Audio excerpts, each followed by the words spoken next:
Hey folks, Paul Rushforth from Paul Rushforth Real Estate. I often get asked, what upgrades should I do if I'm thinking of selling my house? And the truth is, make sure you get us through the door before you decide to do any upgrades.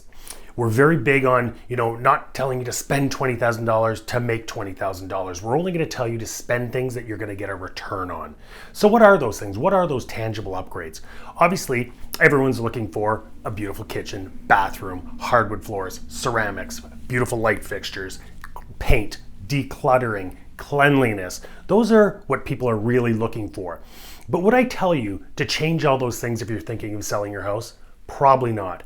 There are things that you can do to spruce up your property without spending a lot of money. But probably the four biggest ones I would say is paint, which is very important. Clean. Make sure your house is clean. Declutter and light fixtures. Those are probably four of the biggest things that you can change out and do in order to maximize value. Like I mentioned, I'm not a big believer in spending a lot of money to make the same amount of money.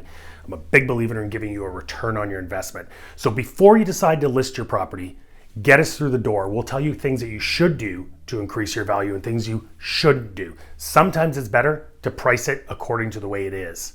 Like I mentioned, get us through the door first, because I've seen so many people make big mistakes on what they've done in their house and expect a return on it. And a lot of times they're not getting that.